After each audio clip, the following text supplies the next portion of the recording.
Oke,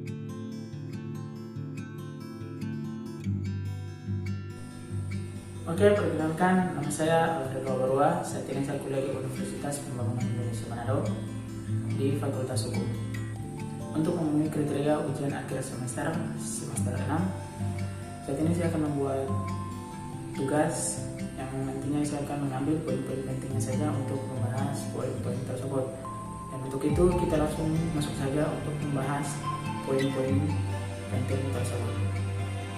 Langsung dalam poin-poin pembahasannya. Yang pertama tentang wajib pendaftaran perusahaan. Badan usaha baik dalam usaha skala kecil, menengah, dan besar sangat penting untuk memiliki badan hukum. Badan hukum akan melindungi badan usaha dari segala tuntutan akibat aktivitas yang dijalankan oleh perusahaan tersebut. Ciri utama badan usaha yang berbadan hukum adalah terdapat pemisahan kekayaan pemilik dengan kekayaan badan usaha, sehingga pemilik hanya bertanggung jawab sebatas harta perusahaan. Perseroan terbatas adalah suatu bentuk badan hukum yang fungsinya untuk menjalankan usaha yang terdiri atas modal dasar berupa saham.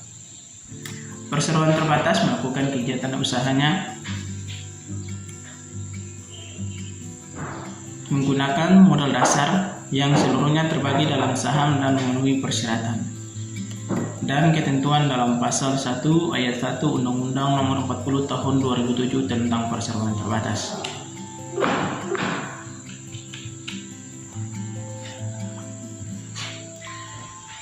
Oke, selanjutnya peraturan dan hukum tentang perseroan terbatas telah diatur dan dibuat oleh pemerintah dan tertuang di beberapa kitab, yaitu Kitab Undang-Undang Hukum Dagang, Undang-Undang Nomor 40 Tahun 2007 tentang perseroan terbatas, Undang-Undang Nomor 20 Tahun 2008 tentang usaha mikro kecil dan menengah, Peraturan Pemerintah Nomor 29 Tahun 2016 tentang perubahan modal dasar perseroan terbatas.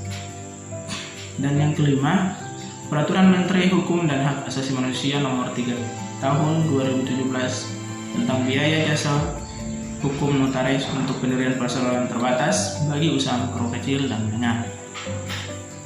Sesuai dengan Undang-Undang Dasar 1945, pembangunan nasional sebagai mana tercantum dalam garis besar haluan negara dengan perkembangan kegiatan bidang ekonomi nasional, khususnya yang dewasa ini sudah demikian meningkat, maka Undang-Undang tentang wajib daftar perusahaan yang menjalankan usahanya secara jujur dan terbuka merupakan salah satu tujuan utama dari Undang-Undang tentang wajib daftar perusahaan. Dan selanjutnya kita akan lihat tahap-tahap pendirian perseroan terbatasnya. Tahap pendirian perseroan terbatas yang pertama adalah tahap pendirian atau tahap pengajuan nama perusahaan terbatas atau tahap pengajuan nama PT. Proses ini bertujuan untuk akan melakukan pengecekan nama PT, apakah nama PT tersebut sudah digunakan atau tidak. Pengajuan nama perusahaan ini didaftarkan oleh notaris melalui sistem administrasi badan hukum Kemenkumham. Dan tahap kedua adalah pembuatan pendirian PT.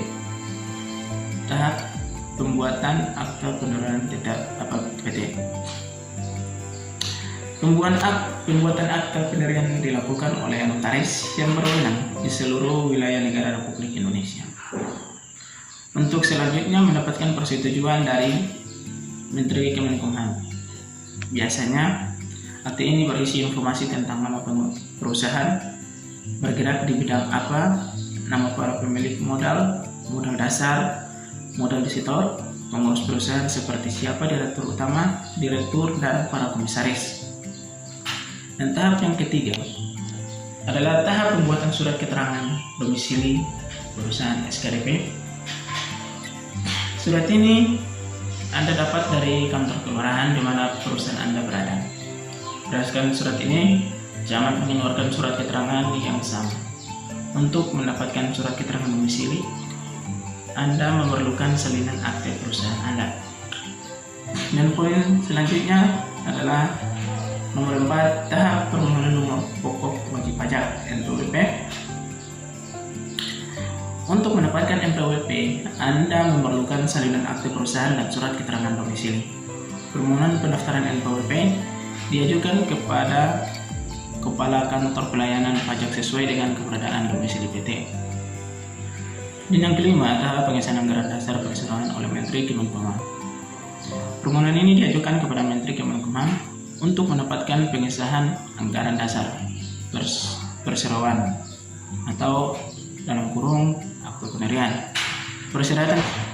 Dan yang keenam adalah tahap pengajuan surat izin usaha perdagangan atau SIUP. SIUP ini berguna agar PT dapat menjalankan kegiatan usahanya. Permohonan pendaftaran SIUP diajukan kepada Kepala Suku, Dinas Perindustrian dan Perdagangan, dan atau Koperasi Usaha Mikro Kecil Menengah dan Perdagangan Kota atau Kabupaten terkait sesuai dengan domisili PT. Dan poin pembahasan selanjutnya adalah poin yang ketujuh, tahap pengajuan tanda daftar perusahaan.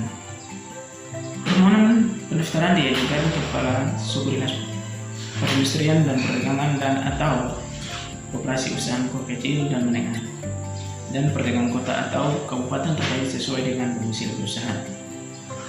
Dan tahap yang ke-8 adalah tahap berita acara negara Republik Indonesia.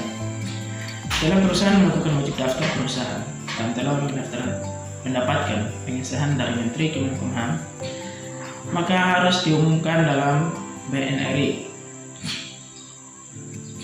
atau di dalam berita acara negara Republik Indonesia. Dari perusahaan yang telah diumumkan dalam BNRI, maka PT telah sempurna statusnya sebagai badan hukum. Oke, sekian dari penjelasan dari video saya.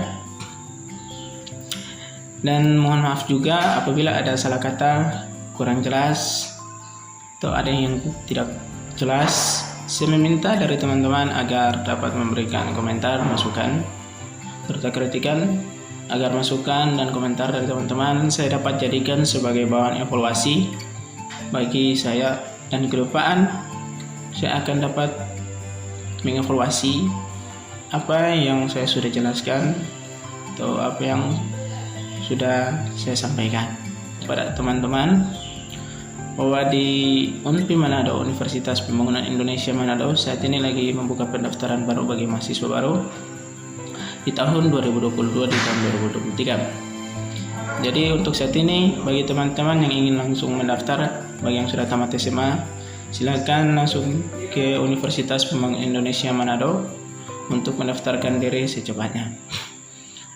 Dari saya sekian dan terima kasih.